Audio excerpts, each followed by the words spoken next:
हम लोग हीगल पे बात कर रहे थे और हीगल ने हमने बताया था कि इतिहास कैसे निर्मित होता है, इस प्रक्रिया पर बात की है। और हीगल ने बताया है कि क्या होता है, एक आत्मपरक भावना रहती है, एक वस्तुपरक भावना रहती है, दोनों में संघर्ष होता है और दोनों में संघर्ष होने के बाद नीति या भावना इसका जन्म होता है।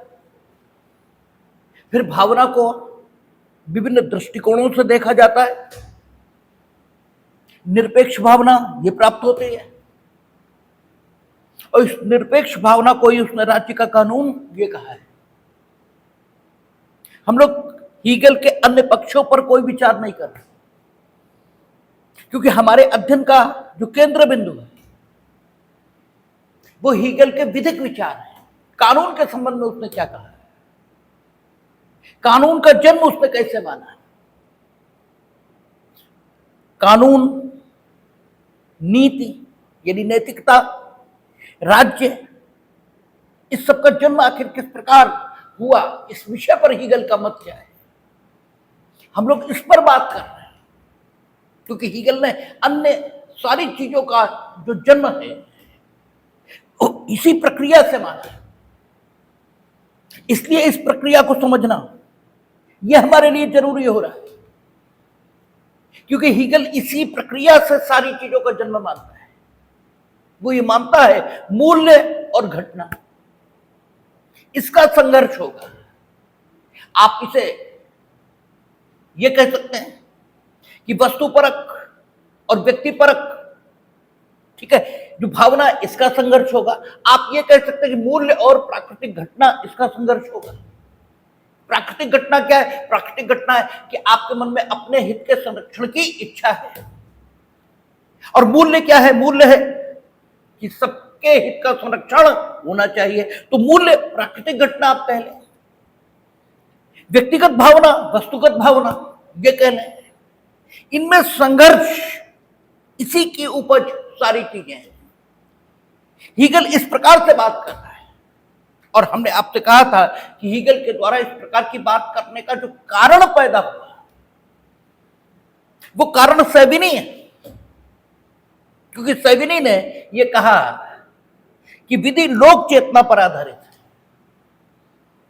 लोक चेतना क्या चीज है, ये जब ऐतिहासिक विचारधारा हम लोग पढ़ेंगे और सैबिनी को पढ़ेंगे तब देखेंगे कि लोक चेतना क्या चीज है। मोटे तौर पर यहां लोक चेतना बताई जा सकती है, उसकी विशिष्टियां, उसकी विशेषताएं एक एक करके क्या हैं ये यहां इस समय नहीं हो सकता। मोटे तौर पर वो ये कहता है कि एक विशेष देश में, एक विशेष स्थान में जो रहने वाले लोग, उनकी अपनी विशेष प्रकार की आवश्यकताएं हैं और उन आवश्यकताओं की पूर्ति है तो उन लोगों ने कुछ कामों का किया जाना और कुछ कामों का न किया जाना ये ठीक माना है। और जिन कामों का किया जाना या जिन कामों का न किया जाना उन्होंने ठीक माना, वो उस समुदाय और समूह में परंपरा और रूढ़ी इस रूप में विकसित हो गया कि ऐसा करेंगे और ऐसा नहीं करेंगे। कालांतर में राज्य की मान्यता उस परंपरा और रूढ़ी को मिल जाएगी और वह परंपरा और रूढ़ी किसी विशिष्ट विधिक व्यवस्था में, किसी विशिष्ट राजनैतिक संगठन में कानून के रूप में विकसित ये हो जाएगी। ये मूल चिंतन सैबिनी का है। इससे ज्यादा लोक चेतना के बारे में इस समय नहीं बताएंगे। जब ऐतिहासिक विचारधारा पर बात शुरू होगी तब इससे ज्यादा बात होगी। फिलहाल लोक चेतना को इतना ये समझ लेंगे, लेकिन सैबिनी ये नहीं बता रहा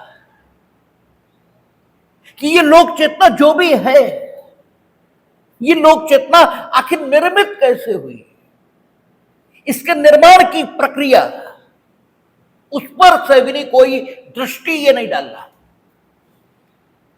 और इस कारण से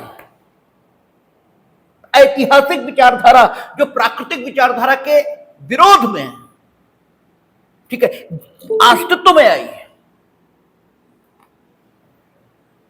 उस ऐतिहासिक विचारधारा में सेविनी के आने के बाद फिर प्रकृतिवादियों के प्रवेश का मार्ग ये खुल गया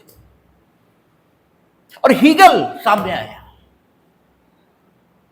और हीगल ने उस प्रक्रिया पर ध्यान देना शुरू किया जो क्या करेगी, लोक चेतना का निर्माण करेगी। और लोक चेतना ही ये दुनिया की सारी विधिक व्यवस्थाओं में, ठीक है, उनके निर्माण के कारण के रूप में काम कर रही है। अर्थात लोक चेतना के अनुरूप ही पूरे विश्व की विधिक व्यवस्था स्थापित हुई है। इसलिए लोक चेतना विधि और व्यवस्था के लिए आधार के रूप में वैश्विक स्तर पर काम कर रही है। यह एकदम ठीक है, लेकिन प्रत्येक देश का कानून अलग अलग है, वो एक जैसा नहीं है।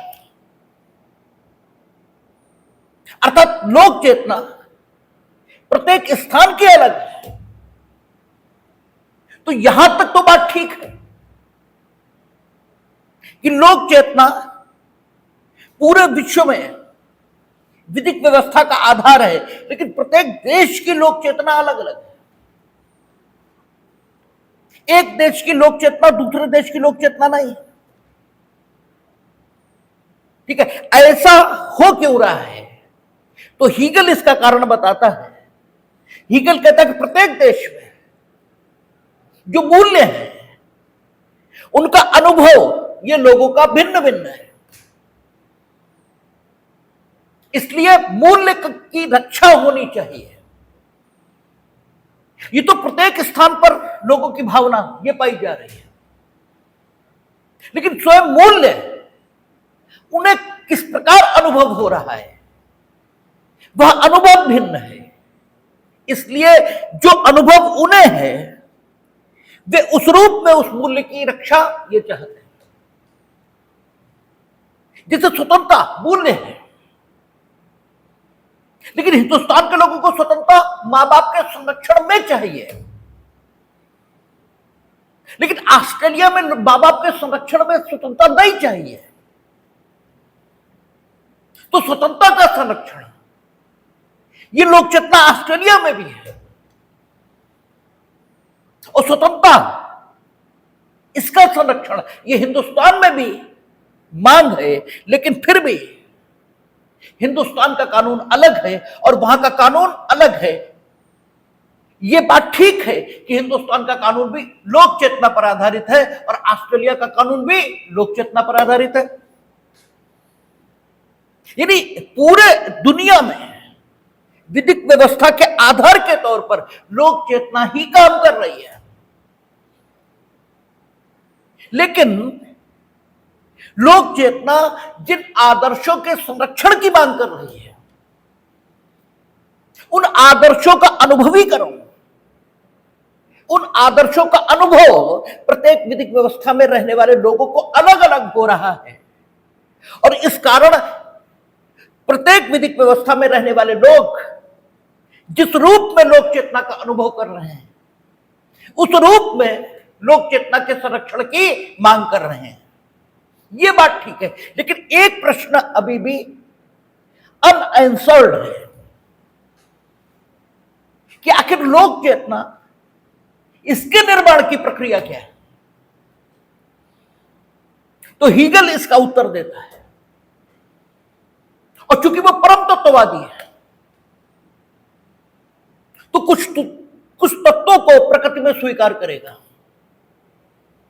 क्योंकि परम तत्ववादी कुछ तत्वों का अस्तित्व प्रकृति में मानकर चलते हैं। वो ये मानकर चलते हैं कि प्रकृति में कुछ तत्व हैं, वो है, इसकी गारंटी इसलिए है क्योंकि वे हमें अनुभव हो रहे हैं। अगर नहीं है तो वे हमें अनुभव कैसे हो रहे हैं? क्योंकि जो नहीं है वो अनुभव हो ही नहीं सकता। अगर हमारा कुछ अनुभव है तो इसका मतलब यह है कि जिसका अनुभव है वह है। यह तर्क के खिलाफ है कि आप कहें कि कुछ अनुभव तो है लेकिन वो नहीं है, यह माना नहीं जा सकता। और हीगल कहता है कि जो कुछ है वो किसने उत्पन्न किया, डिफरेंट सवाल है, लेकिन है इसलिए अनुभव हो रहा है, ये डिफरेंट बात है। हीगल कहता है स्वतंत्रता अनुभव हो रही है, क्योंकि जैसे ही स्वतंत्रता की स्थिति खत्म हुई, स्वतंत्रता के अनुभव की मांग और जोर पकड़ने लगी। आप बच्चे की स्वतंत्रता ये समाप्त करके देखो, तो बच्चे की स्वतंत्रता समाप्त करते ही बच्चा स्वतंत्रता की मांग अपनी क्षमता भर जरूर करेगा। ये असंभव है, उसकी चेतना अभी आपके समान जागृत नहीं है। जितनी जागृत चेतना आपकी है, बच्चे की नो डाउट उतनी जागृत नहीं है, लेकिन इसके बाद भी चूंकि स्वतंत्रता परम तत्व है, इसलिए पशु और पक्षी उनमें भी आप इस भाव को देखेंगे। इसका मतलब परम तत्व है, इससे बड़ा कुछ नहीं। ये कहां से आया, डिफरेंट बात हो सकती है, और यही कांट ईश्वरवादी हो जाता है।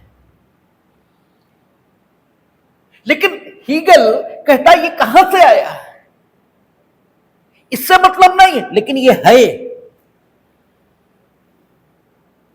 और ये अनुभव हो रहा है, और इसके संरक्षण की मांग ये मनुष्य में मौजूद है। मनुष्य तो छोड़ो,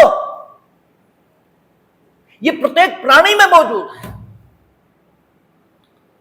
ठीक है, तो स्वतंत्रता की प्राप्ति ये लक्ष्य है और स्वतंत्रता मूल्य है।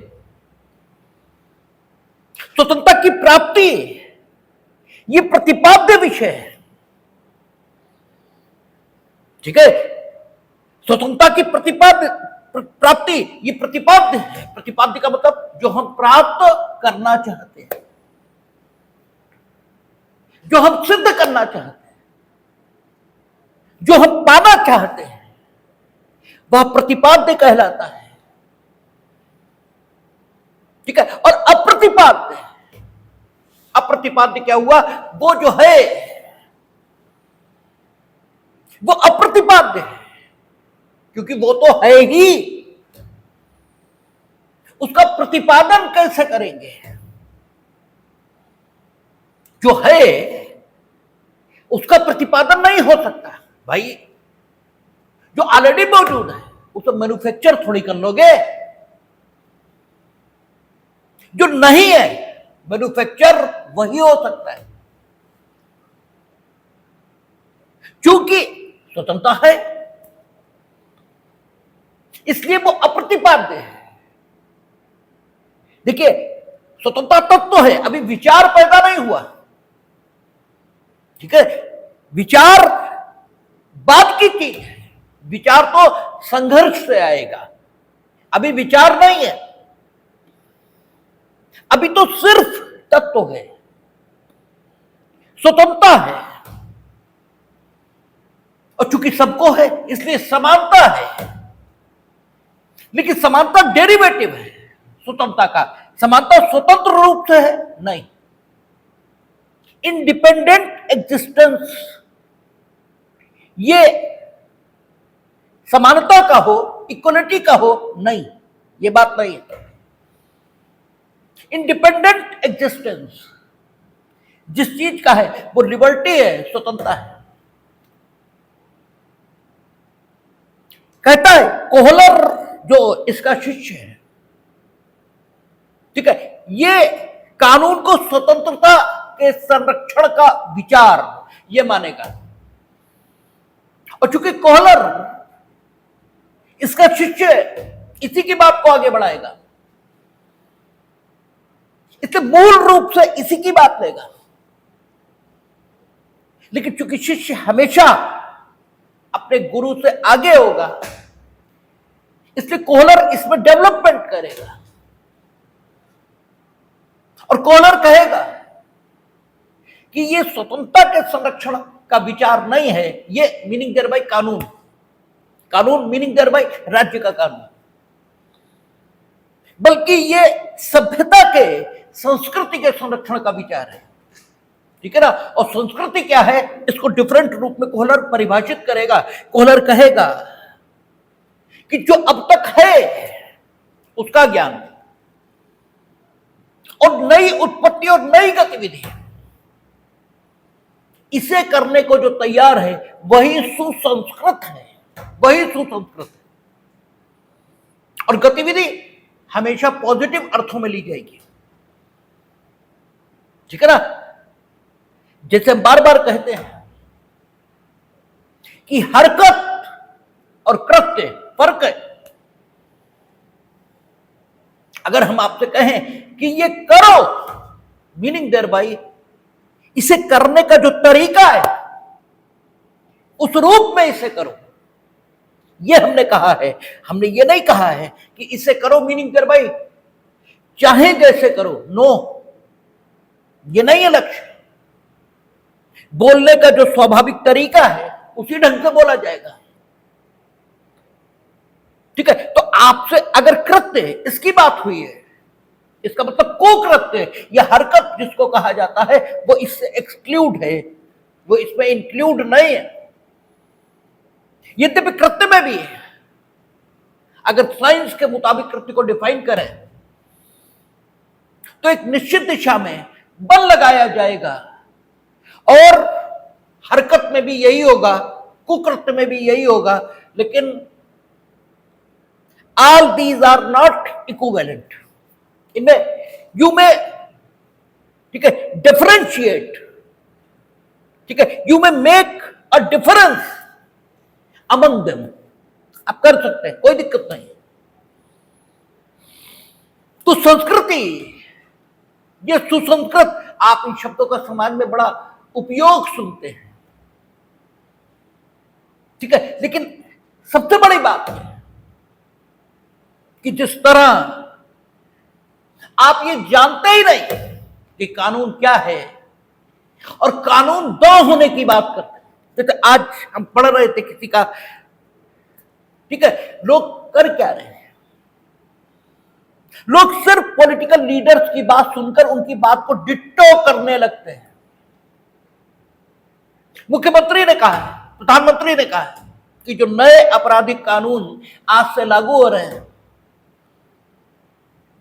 वे दंड पर आधारित नहीं है, न्याय पर आधारित है। और आप बहुत सारे लोगों की, ठीक है, पोस्टों में आज इसी ढंग की बातें पढ़ेंगे। अब मुख्यमंत्री प्रधानमंत्री ने जो कुछ कहा वो उन संदर्भों में ठीक है जिन संदर्भों में वो बात कर रहे थे। मीनिंग देयर बाय पुराने कानून दंड पर आधारित थे या दंड उनका केंद्रीय विचार था, वो ये कहना चाहते हैं। वो जो कहना चाहते हैं वो ये कि दंड केंद्रीय विचार था उन कानूनों का। केंद्रीय विचार था क्यों? इसलिए कि तत्कालीन सरकार को इस देश की जनता को न्याय मिले, इससे कोई ताल्लुक नहीं था। तत्कालीन सरकार सिर्फ इतना चाहती थी कि समाज में शांति रहे, एट एनी कास्ट रहे, लोगों को न्याय मिले या भाड़ में जाए, केवल शांति रहे, क्योंकि शांति से ही उनका राज्य स्थायी रहेगा। राज्य के स्थायित्व के लिए शांति चाहिए। इससे तो शायद कोई बेवकूफ ही इनकार करेगा, इससे तो कोई इनकार नहीं कर सकता। तो एट एनी कास्ट शांति रहे, ये चिंतन उनका था।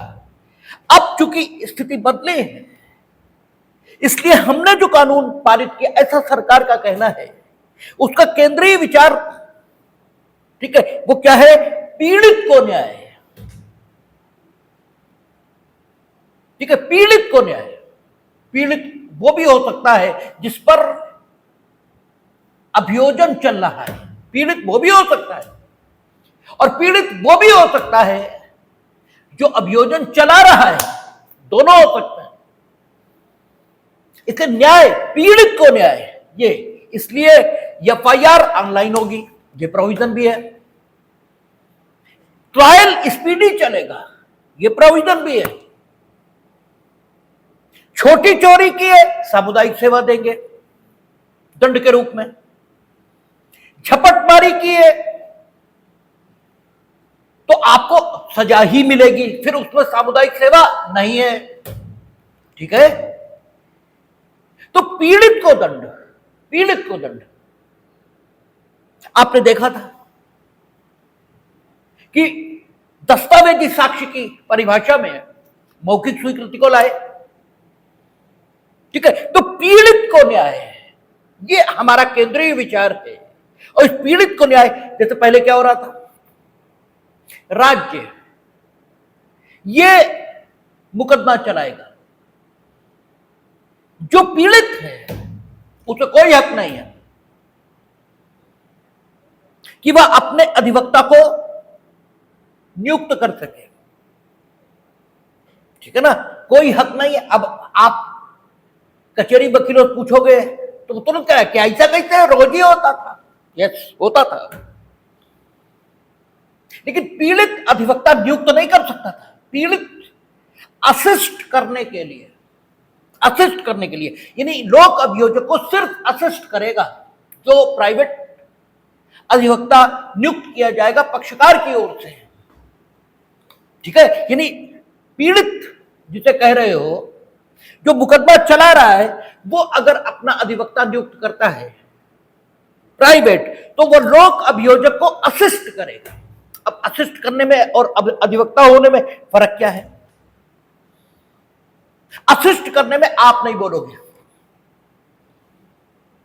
सिर्फ हमें बताओगे, और वो भी उस दशा में बताओगे जब हम प्रॉपरली पक्ष न रख रहे हो, अर्थात हम कुछ भूल गए हो, जानबूझकर कुछ छोड़ रहे हो, तो आप हमारे कान में बताओ कि देखो ये छूट गया, ये भी पूछ लीजिए, ठीक है ना।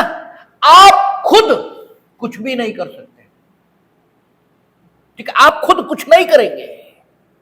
आप जो कुछ करेंगे वो क्या, असिस्टेंस ये करेंगे।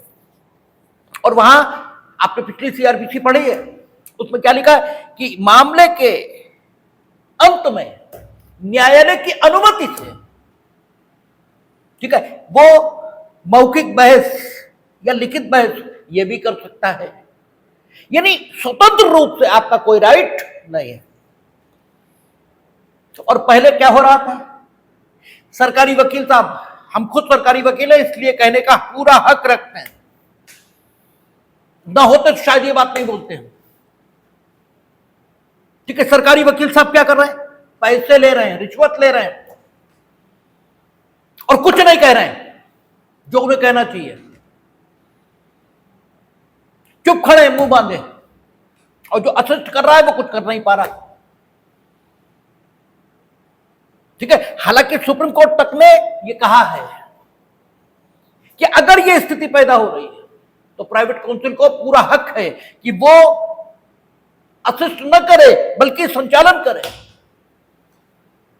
लेकिन सुप्रीम कोर्ट जो कुछ कहता है वो सबको मालूम ही कब होता है, ठीक है, वो तो मालूम ही नहीं होता। तो स्थिति ये होती थी कि वो जिसने रपट लिखाई है उसके पक्ष में कोई बोलने ही वाला नहीं है, कोई बोलने ही वाला नहीं, ठीक है। इसलिए नई सीआरपीसी जिसे, ठीक है, आपका नागरिक सुरक्षा संहिता कहा गया है, उसमें प्रोविजन आया है, यू कैन अपॉइंट, ठीक है, आप अपने अधिवक्ता को नियुक्त कर सकते हैं, दोनों पक्ष। तो अब आप देखें कि जो केंद्रीय विचार है वो न्याय की स्थापना है, ये कहा जा रहा है, ये बात है। न्याय क्या है, हमने आपको बार बार कहा कि न्याय वो है जो होना चाहिए, उसी को न्याय कहते हैं, उसी सिचुएशन का नाम न्याय है। तो सीधी बात है कि समानता स्वतंत्रता से आती है, इसलिए समानता का स्वतंत्र अस्तित्व नहीं है। स्वतंत्रता ये परम तत्व है। ईगल इस रूप में देख रहा है सारी चीजों को, ठीक है। तो स्वतंत्रता अप्रतिपाद्य है। स्वतंत्रता का प्रतिपादन नहीं करना, वो तो है। जो प्रतिपाद्य है वो क्या है? स्वतंत्रता की अनुभूति। स्वतंत्रता की अनुभूति मीनिंग देर भाई, स्वतंत्रता की अनुभूति का हमें सतत हो, यह प्रतिपाद्य है। और स्वतंत्रता की अनुभूति हमें सतत यानी सदैव यानी हमेशा, ये कब होगी? जब स्वतंत्रता का संरक्षण हो। तो जो प्रतिपाद्य है वो है स्वतंत्रता का संरक्षण। अप्रतिपाद्य क्या है? स्वतंत्रता मूल्य के रूप में, स्वतंत्रता तत्व के रूप में, समानता मूल्य के रूप में, समानता तत्व के रूप में, ठीक है ना। ये अप्रतिपाद्य हुआ, ये प्रतिपाद्य हुआ। अब इन दोनों में संघर्ष होगा, क्योंकि सब कुछ संघर्ष से पैदा होगा, सब कुछ संघर्ष से पैदा होगा, ठीक है। प्रतिपाद्य विषय स्वतंत्रता की अनुभूति है, ठीक है। अब ये प्रतिपाद्य विषय क्या बन गया? थीसिस। ये थीसिस बन गई, ठीक है ना। ये पक्ष बन गया, ठीक है। इसे थीसिस कहिए, आप पक्ष कहिए, कुछ भी कहिए। इसका प्रतिपक्ष एंटीथीसिस तत्काल आएगी। और एंटीथीसिस क्या है? कि सबको, तुम ही नहीं काबिल हो, सबको स्वतंत्रता की अनुभूति ये सतत होनी चाहिए, अर्थात सबकी स्वतंत्रता का संरक्षण ये होना चाहिए। इसका मतलब तुम्हारी स्वतंत्रता को कई बार सीमित भी करना पड़ जाएगा, कई बार सीमित भी करना पड़ेगा, ठीक है, सबकी स्वतंत्रता के संरक्षण के लिए। क्योंकि तुम तो रात भर, ठीक है, पीले पीले ओ मोरे राजा, पीले पीले ओ मोरी जानी, ये करोगे, दूसरा सोएगा भी, तुम तो नीच हो, तुम तो मानोगे ही नहीं, ठीक है। तुम तो लगाओगे डीजे और बजाओगे, तो दूसरे की भी स्वतंत्रता है ना, उसका भी संरक्षण होना चाहिए। तो फिर तुम्हारी इस आत्मपरक भावना को, कि तुम्हारी स्वतंत्रता की अनुभूति को असीमित होना चाहिए, इस तुम्हारी आत्मपरक भावना को वस्तुपरक भावना की सबकी स्वतंत्रताओं का संरक्षण होना चाहिए, इस भावना के अकॉर्डिंग सीमित करना पड़ेगा। अर्थात इस आत्मपरक भावना और इस वस्तुपरक भावना में संघर्ष शुरू हो जाएगा, ठीक है। देखिए, सब कुछ आपके दिमाग में चलता है, जरा ईगल कुछ नहीं कर रहा है। What ever running in your mind, वो सिर्फ उस प्रक्रिया को देख रहा है दूर खड़ा होकर। और शायद इसी को, ठीक है, कृष्ण ने कर्मयोग के रूप में कहा है कि आप करें सब कुछ करेगा कौन? आप ही करेंगे, लेकिन आप में कर्ता का भाव नहीं चाहिए। आप ये अनुभव करें कि करतार है कोई, वो करता है सब कुछ, हम तो कुछ भी नहीं कर रहे। या चूंकि आप जो कुछ इस शरीर के अंदर हैं वो उसी करतार के अंश हैं, इसलिए आप ऐसे देखें चीजों को कि मानो मेरा शरीर कर रहा है और हम इससे कुछ अलग हैं। इसी को साक्षी भाव कहा है, क्योंकि साक्षी वो है जो चीजों को होते हुए देखता है। आपने भारतीय साक्ष्य अधिनियम पढ़ा है, जो तथ्यों को उत्पन्न होते देखता है वही साक्षी है। तो साक्षी भाव आप अपने में डेवलप करें, दूर खड़े होकर देखें कि सब कुछ हो रहा है, ऐसे कर आप ही रहे, लेकिन आप में साक्षी भाव होना चाहिए। जब साक्षी भाव होगा तो कर्ता का भाव होगा ही नहीं, और जब कर्ता का भाव नहीं होगा तो कृष्ण कहते हैं कि फिर कार्य का परिणाम आपको प्राप्त नहीं होगा। कार्य का परिणाम आपको प्राप्त नहीं होगा, यानी न तो आप, ठीक है, काम का के परिणाम स्वरूप दुख भोगेंगे और न काम के परिणाम स्वरूप सुख भोगेंगे। दोनों अवस्थाओं से आप मुक्त रहेंगे, और यही जीवन का लक्ष्य है। तो हीगल कहता है कि ये वस्तुपरक भावना, ये आत्मपरक भावना, ठीक है ना, इन दोनों में संघर्ष होगा। अब विचार आएगा, अब सिद्धांत आएगा। प्रतिपाद्य स्वतंत्रता की अनुभूति है, स्वतंत्रता नहीं, वो तो परम तत्व है। स्वतंत्रता की सतत अनुभूति है, यह है प्रतिपाद्य। और अप्रतिपाद्य क्या है? वो सॉरी, अप्रतिपाद्य तो स्वतंत्रता है, परम तत्व तो ही, उसका प्रतिपादन नहीं हो सकता। ठीक है, थीसिस ये बन गई, जो प्रतिपाद्य विषय है वो क्या बन गया? थीसिस, यानी पक्ष। ठीक है ना, ये थीसिस आ गई। जो प्रतिपाद्य विषय है वही तो थीसिस है।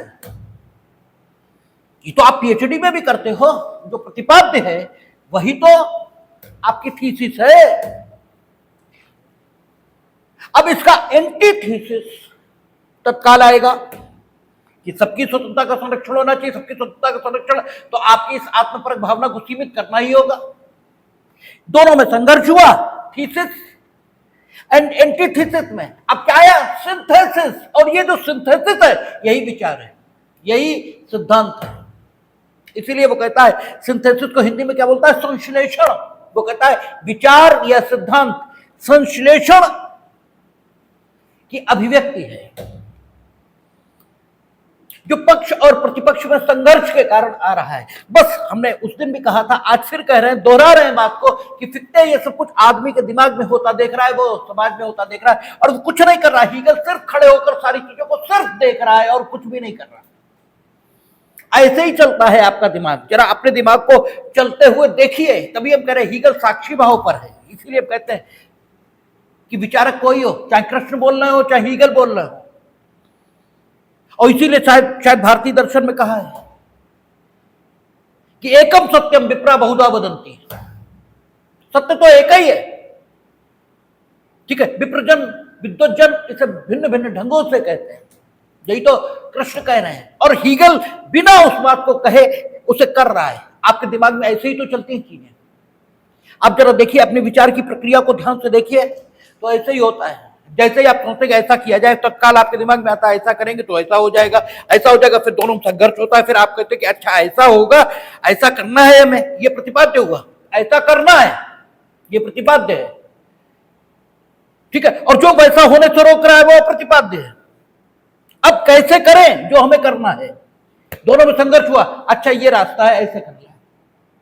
यही तो हो रहा है, आपके विचार की प्रक्रिया यही तो है। बस आप अपने विचार की प्रक्रिया को सोते सोते कर रहे हो, हीगल जाग कर रहा है। क्योंकि जाग कर रहा है इसलिए उसका अनुभव है, इसलिए वो अनुभव को लेखबद्ध कर रहा है, लिपिबद्ध कर रहा है। तुम रो रहे हो, तो कुछ मालूम ही नहीं है। हो तुम्हारे साथ भी रहा है, वो तुम्हारे साथ भी रहा है, हो हीगल के साथ भी रहा है। हीगल जागता हुआ है, तुम सोते हुए, तुम खुली आंखों से सो रहे हो। हीगल जाग रहा है, और सिर्फ इतना है। प्रक्रिया तो यही है, यही चलेगा। मूल्य का घटना के साथ, पक्ष का प्रतिपक्ष के साथ जब द्वंद्व होगा, संघर्ष होगा, ठीक है ना, तब स्पिरिट पैदा होगी, भावना पैदा होगी। इस स्पिरिट या भावना को आप संश्लेषण कह सकते हैं, सिंथेसिस कह सकते हैं, विचार या सिद्धांत ये कह सकते हैं। अब आप देखें, विचार या सिद्धांत जब आया, युक्तिपरकता से आया, रीजनेबिलिटी से आया। पक्ष और प्रतिपक्ष में संघर्ष में जो रीजनेबल था वही आपने विचार या सिद्धांत के रूप में दिया है। विचार या सिद्धांत को ही राज्य का कानून कहोगे, इसी को तो राज्य का कानून कहोगे। इसमें राज्य के कानून में युक्तिपरकता कहां से आई है? युक्तिपरकता पक्ष और प्रतिपक्ष के संघर्ष से आई है। और पक्ष और प्रतिपक्ष में संघर्ष, ये राज्य का कानून, विचार, सिद्धांत, भावना, कुछ भी कहिए, इसके होने से पूर्व मौजूद था, ठीक है ना। तो ये संघर्ष दर्शन है इसका, किसका? राज्य की विधि का। ये दर्शन है, और इस दर्शन के कारण राज्य की विधि में युक्तिपरकता आई है, रीजनेबिलिटी इसी दर्शन के कारण आई है। दर्शन पहले आ गया, सिद्धांत बाद में आया, विचार बाद में आया। यह विचार या सिद्धांत में, ठीक है, जो युक्ति परकता आई उसी का नाम विचार का दर्शन है। यही दर्शन है। हीगल कह रहा है कि दो प्रकार की विधियां हैं, एक प्राकृतिक, दूसरी, ठीक है, राज्य की। हीगल दो प्रकार की विधियों की बात करता है और प्राकृतिक विधि से उसका अभिप्राय, उसका मतलब क्या है। प्राकृतिक विधि से, प्राकृतिक विधि से उसका जो मतलब है वो प्रकृति में मौजूद ये जो स्वतंत्रता है परम तत्व के रूप में, इसकी प्राप्ति है। क्योंकि ये प्राकृतिक विधि का निर्देश है कि स्वतंत्रता का संरक्षण होना चाहिए। कैसे होना चाहिए देखेंगे। वो प्राकृतिक विधि और स्वतंत्र जो राज्य की विधि है, ये सकारात्मक विधि या परिवर्तनशील विधि, कुछ भी कह लीजिए, इन दोनों में जो फर्क देख रहा है, दो बातें हैं। एक तो कहता है कि जो प्राकृतिक विधि है ये मनुष्य की पहुंच से परे है, ये मनुष्य की जानकारी में पूरी तरह नहीं आती है। मनुष्य इसमें कुछ परिवर्तन ये भी नहीं कर सकता, क्योंकि ये है, ये निर्मित नहीं है। जो निर्मित है उसमें सुधार संभव है, ठीक है ना। जो निर्मित नहीं है, कहते हैं ईश्वर पैदा नहीं हुआ, ठीक है ना। आप आरती करते हो तो क्या कहते हो, अगम अनंत अगोचर, ठीक है ना। तो जो अगम्य है इसलिए वो जन्मा नहीं, तो जाने कैसे, उसे जानने का कोई माध्यम है ही नहीं। स्वतंत्रता तो है, प्राकृतिक विधि तो है, ठीक है। और जो प्राकृतिक विधि है तो तुम कर क्या सकते हो। जो जाना आपने वो संपूर्ण है, इसका दावा कैसे कर सकते हो। क्योंकि अगर वो निर्मित हुआ होता तो निर्माण की प्रक्रिया, इसको जानने के बाद आप कह देते कि संपूर्ण जान लिया। जब निर्मित नहीं है, जो है उसे आपने जितना जाना, उस जानने को लेकर यह दावा कैसे आ जाएगा, और अगर आएगा तो वो कितना सच्चा होगा, ठीक है, उसकी विश्वसनीयता क्या होगी, ये सब संदेह के घेरे में है। कुछ नहीं कह सकते आप। और विचारक कोई हो, उसकी एक ही विशेषता होती है, सच बोलता है। तुम झूठ बोलते हो, तुम्हें चीजों के बारे में कुछ नहीं पता और ऐसे अधिकार से बोलते हो मानो तुम प्रकांड विद्वान हो उस विषय के। जैसे हम कह रहे थे ना, 3 आपराधिक कानूनों के बारे में ABCD नहीं मालूम है और बोल इतने अधिकार से रहे हैं कि साहब वो तो न्याय स्थापित करने के लिए लाए गए, दंड उनका केंद्रीय विचार नहीं है। हम लोग ये कह रहे हैं कि दंड के बिना न्याय हो ही नहीं सकता। अरे न्याय क्या है, जो होना चाहिए। तो अगर कोई दंड पाने लायक है तो उसे दंड क्यों नहीं मिलना चाहिए। तो दंड विचार क्यों नहीं है, दंड तो माध्यम है न्याय का, ठीक है। सेंगोल जो पार्लियामेंट में लगाया, सेंगोल कहते किसको, राजदंड, जिसे न्याय करने की ताकत दी गई है उसके पास राजदंड ये होगा। राजदंड उसी को मिलेगा जिसके पास न्याय करने की ताकत होगी। तो दंड ये तो संकल्पना में न्याय से संबंधित है, ये कैसे कह सकते हो। असल में मालूम कुछ है ही नहीं, लेकिन अधिकार, ऐसे अधिकार से बोलना मानो सब कुछ मालूम हो। और जो अधिकारी है यानी जो विद्वान है, जो विचारक है, उसमें और आप में फर्क यही है, वो सच बोलता है, आप झूठ बोलते हो। हमने कई बार आपसे कहा कि बुद्ध से पूछा गया कि क्या ईश्वर है, उन्होंने कहा शायद हो। उनसे पूछा गया क्या नहीं है, उन्होंने कहा शायद न हो। उनका आपको नहीं मालूम, उन्होंने कहा मालूम ही नहीं, अभी तक अनुभव ही नहीं हो पाया कि है या नहीं है। दोनों निश्चयात्मक स्थितियां हैं और निश्चय पूर्वक हम कुछ भी नहीं कह सकते। तुम तो बुद्ध के चरणों की धूल भी नहीं हो, और तुम तो पूछो भगवान है, तो या तो कहोगे है और या कहोगे नहीं है, जबकि दोनों ही बातें आपको नहीं मालूम। क्या मालूम? ना तो आपको ये मालूम कि नहीं है, ना आपको ये मालूम कि है, दोनों ही नहीं मालूम, और दोनों जानने की प्रक्रिया में भी आप नहीं है। लेकिन फिर भी, लेकिन हीगल ऐसा नहीं करेगा, वो विचारक। इसलिए चूंकि प्राकृतिक विधि यानी स्वतंत्रता की विधि, यानी स्वतंत्रता परम तत्व है, उसकी संपूर्ण जानकारी उसके पास नहीं है, इसलिए वो बड़े निर्दोष अंदाज में कहता है कि प्राकृतिक विधि मनुष्य की पहुंच से परे है, वो इसमें सुधार भी नहीं कर सकता, वो इसकी पूरी जानकारी भी इकट्ठा नहीं कर सकता। लेकिन राज्य की जो सकारात्मक विधि है, इसमें परिवर्तन भी कर सकता है, इसको बना भी सकता है। लेकिन ये ठीक और बुरी ये हो सकती है अगर इसमें नीति का संरक्षण है। नीति का संरक्षण किसको मानता है? जो परम तत्व है, जो प्राकृतिक विधि में है, यानी स्वतंत्रता, उसका संरक्षण करने का भाव ये निहित है, तो ये उचित है, ठीक है। और अगर उसमें ये भाव नहीं है तो ये अनुचित है। जो उचित है उसे वो कहता है कि युक्तिपरक, राज्य की विधि युक्तिपरक है, ठीक है। वो युक्तिपरक तत्वों की उत्पत्ति है अगर वह प्राकृतिक विधि के सिद्धांतों के अनुरूप है, यानी स्वतंत्रता के सिद्धांतों के अनुरूप है, यानी स्वतंत्रता का संरक्षण करती है, यानी स्वतंत्रता के अनुभूति के संरक्षण की जो मांग है, जिसे जो निरंतर जारी है, यदि राज्य की विधि उसका संरक्षण कर रही है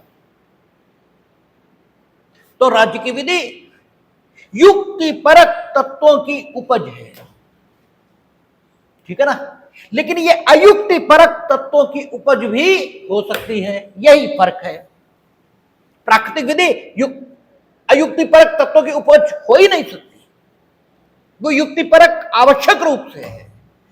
राज्य की विधि अयुक्तिपरक भी हो सकती है, युक्तिपरक भी हो सकती है, लेकिन उचित तब है जब इसमें युक्तिपरक तत्व मौजूद हो, ठीक है ना। तब ये सजीव अच्छाई बनेगी, ठीक है। इस रूप में हीगल बात करता है, ठीक है।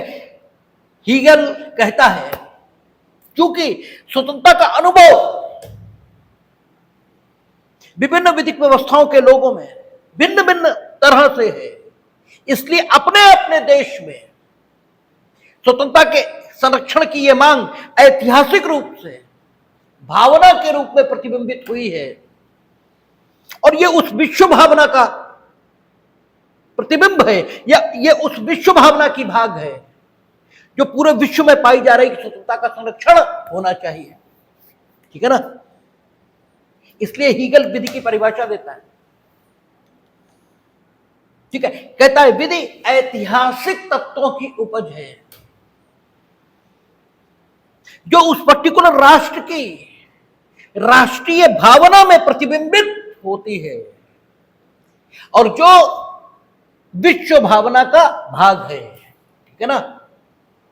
विधि ऐतिहासिक प्रगति में राष्ट्रीय भावना का प्रतिबिंब है। भावना कहां से आएगी? पक्ष प्रतिपक्ष दोनों में संघर्ष होगा, फिर भावना आएगी, ठीक है। और भावना चूंकि प्रत्येक स्थान पर, ठीक है, स्वतंत्रता के संरक्षण की मांग है, लेकिन स्वयं स्वतंत्रता सबको अलग अलग अनुभव हो रही है, इसलिए उसके संरक्षण की मांग, ठीक है, जो होगी वो उस स्वतंत्रता के संरक्षण की मांग होगी जो आपको अनुभव हो रही है। लेकिन आप भी स्वतंत्रता के संरक्षण की मांग करेंगे, अमेरिका के लोग भी स्वतंत्रता के संरक्षण की मांग करेंगे, लेकिन उनकी स्वतंत्रता और आपकी स्वतंत्रता अलग अलग है।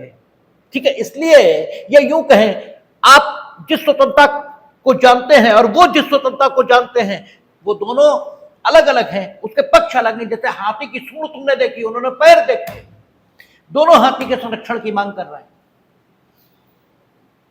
ठीक है, इस ढंग से आपकी भावना भी स्वतंत्रता के संरक्षण की होगी, उनकी स्वतंत्रता के संरक्षण की उनकी भावना भी होगी। राज्य की विधि इस भावना के अनुरूप आएगी, क्योंकि इसी भावना को तो विभिन्न एंगल से देखकर निरपेक्ष भावना वो मिल जाएगी, और निरपेक्ष भावना को ही आप राज्य की विधि ये कहेंगे। ठीक है ना। तो हीगल कहता है कि राज्य की विधि क्या है, तो कहता है राज्य की विधि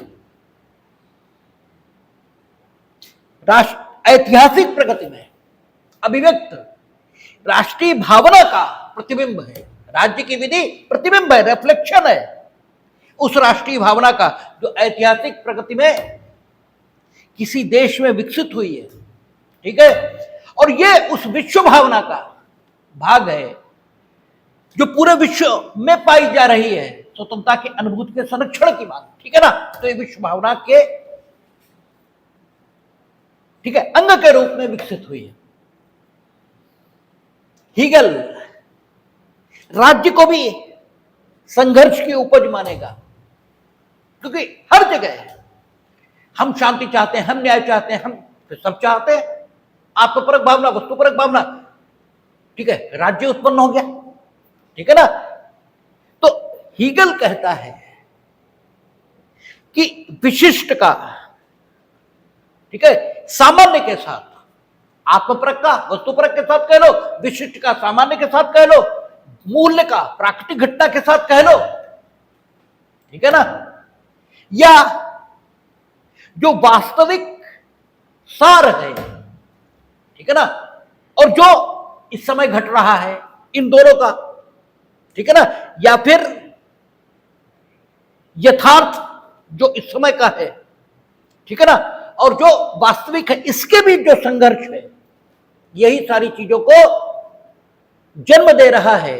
ठीक है ना। और इसके संघर्ष से जो कुछ आ रहा है सामने, वही संश्लेषण है, वही विचार है, वही सिद्धांत है। ठीक है ना। वो विचार चाहे राज्य का हो, चाहे कानून का हो, चाहे नैतिकता का हो, किसी का हो। ठीक है।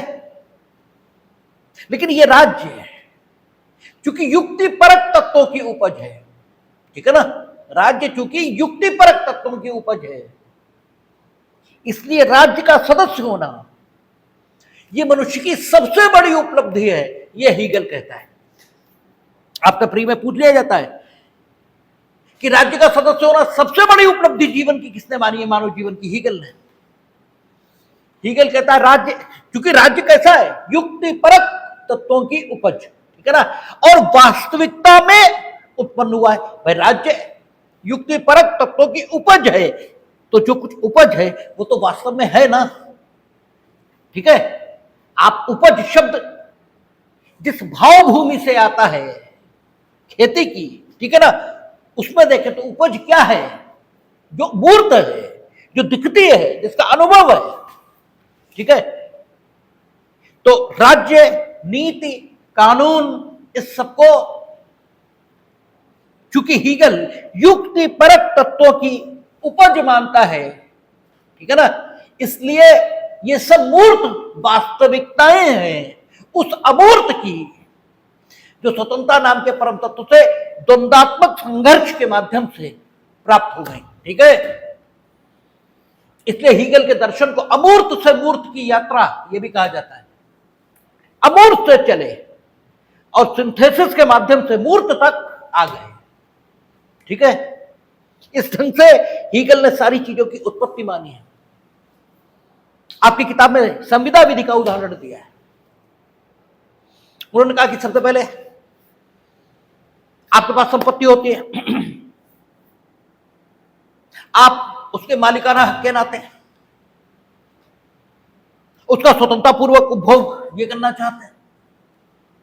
दूसरे के पास भी संपत्ति है, ठीक है, दूसरे के पास भी संपत्ति, वो भी अपनी संपत्ति का अधिकाधिक उपभोग करना चाहता है, आप भी अधिकाधिक उपभोग करना चाहते हैं। दोनों का अधिकाधिक उपभोग तब संभव है जब दोनों के बीच संविदा हो जाए, इसके बिना नहीं संभव है। आपके पास श्रम है, हमारे पास पैसे हैं, हमारे पास पूंजी है। ये मूर्खी कहते हैं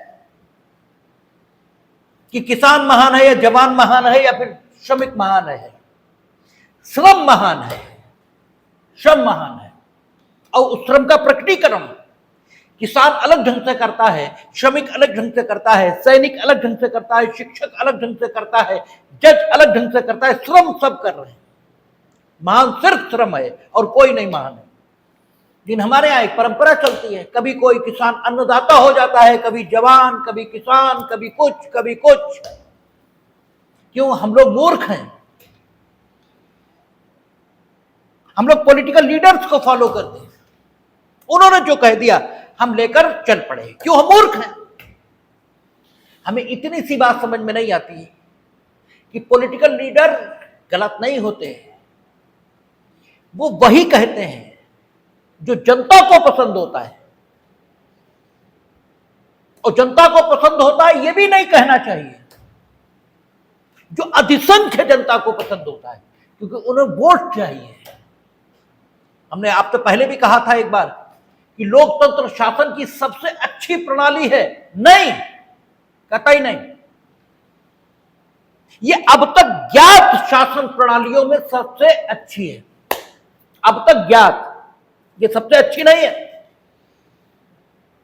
क्योंकि यहां अतार्किक बात, गलत बात सिर्फ इसलिए प्रश्रय पाती है क्योंकि वो बहुत सारे लोग कह रहे हैं, और अगर उसका विरोध हमने कर दिया तो हम सत्ता से बाहर हो जाएंगे, क्योंकि सत्ता में रहने के लिए हमें वोट चाहिए, और वो गलत बात करने से ही मिलेंगे, क्योंकि अधिसंख्य समाज गलत पसंद कर रहा है, और गलत मानने वाले लोग समाज में हमेशा अधिक संख्या में होते हैं। सही मानने वाले लोग, ठीक है, अधिसंख्या में केवल राम राज्य में होते हैं, और वो युगों में आता है, वो नहीं आता जल्दी। अधिसंख्या कहा है मैंने, सब तो उस काल में भी ठीक नहीं थे, सब उस काल में ठीक थे तो रावण कहां से आ गया? ठीक है ना, सब तो उस काल में भी ठीक नहीं थे,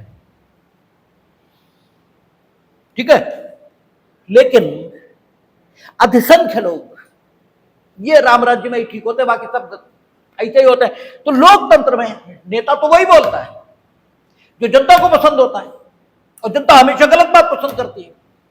इतने पॉलिटिकल लीडर्स जो कुछ कह रहे हैं, उन्हें अपने बोलने का आधार मत बनाइए। आपको भगवान ने विवेक दिया, प्रज्ञा दी, बुद्धि दी, उसके प्रकाश में सोचिए कि जो कोई जो कुछ कर रहा है, ठीक है, वो कितना ठीक है और कितना उस बात के अनुकूल है जो नेता कह रहे हैं या जो कोई भी कह रहा है कि सब कुछ यही कर रहे हैं। अगर किसान अन्नदाता है तो फिर दूसरा कपड़ा दाता क्यों नहीं है? तीसरा नमक दाता क्यों नहीं है? चौथा रक्षा दाता क्यों नहीं है? पांचवा शिक्षा दाता क्यों नहीं है? और इनमें से कौन सी चीज है जिसके अभाव में जीवन सुरक्षित बचेगा? कुछ भी नहीं। तो महत्वपूर्ण श्रम है, लेकिन चूंकि किसान ज्यादा है, श्रमिक ज्यादा है, मजदूर ज्यादा है, तो वो यही कहेंगे और आप यही मानना शुरू कर देंगे। लेकिन संपत्ति का अधिकाधिक उपभोग तभी संभव है जब पूंजीपति को भी उतना ही सम्मान प्राप्त हो जितना श्रमिक को प्राप्त हो। हाँ, ये ठीक है कि श्रमिक को भी उतना ही प्राप्त हो जितना पूंजीपति को प्राप्त हो, दोनों में अंतर नहीं होना चाहिए। और यही भारतीय संविधान के अनुच्छेद 39 उसके माध्यम से सुनिश्चित किया गया कि उत्पादन के साधनों का राज्य इस प्रकार वितरण करे कि उनका एकाधिकार न रहे। ठीक है, वृद्धावस्था और जो निशक्तता की अवस्थाएं, उसमें लोक सहायता का उपबंध हो, लोग अपनी आयु के विपरीत पेशों में लगने के लिए विवश न हो। लेकिन संपत्ति का अधिकाधिक उपभोग जो आपके पास है, श्रम भी संपत्ति और पूंजी भी संपत्ति है, इसका अधिकाधिक उपभोग कब होगा? जब हम दोनों के बीच नियोजन की संविदा हो जाए। तो पक्ष और प्रतिपक्ष इसका संघर्ष है। आप अपनी संपत्ति का अधिकाधिक उपभोग चाहते हैं, हम अपनी संपत्ति का, यानी आत्मपरक भावना आप में भी है, आत्मपरक भावना हम में भी है, वस्तुपरक भावना पैदा हो रही कि समाज में मौजूद संपत्ति का अधिकाधिक संरक्षण हो। इसके लिए क्या होगा, पक्ष और प्रतिपक्ष इसमें संघर्ष होगा, इस वस्तुपरक और आत्मपरक भावना में। सामने जो कुछ आएगा, संविदा का कानून ये सामने आएगा, ठीक है ना, संविदा का कानून सामने आएगा। संविदा का कानून एकदम सामने नहीं आएगा, ये आवश्यकता सामने आएगी कि संविदा होनी चाहिए, यानी भावना आएगी। इस भावना पर विभिन्न दृष्टियों से हम दृष्टि डालेंगे कि कहीं ऐसा ना हो कि जबरदस्ती तुम्हें सहमत कर लिया जाए, कपट से सम्मत कर लिया जाए, मिथ्या निर्देशन से, इन सबको अलग हटाएंगे, फिर निरपेक्ष भावना इस संविदा के कानून के रूप में सामने आ जाएगा। ठीक है, अब संविदा का कानून आ गया। संविदा का कानून मांग क्या कर रहा है, संविदा का पालन होना चाहिए। आपकी इच्छा हो रही है कि हम इसकी अवहेलना कर दें, तो अपकृत्य की विधि आएगी। अपकृत्य की विधि यानी अपकृत्य केवल कानूनी तौर पर यह कहा जाता है कि विधि द्वारा निर्धारित कर्तव्य का भंग है, अन्यथा संविदा का अपालन भी तो अप्रत्यय है, अपराध भी तो अप्रत्यय है, अगर विस्तृत परिभाषा करें, ठीक है ना। तो अब संविदा आ गई, संविदा उस नैतिकता की मांग करेगी कि नैतिकता क्या हो, संविदा का पालन।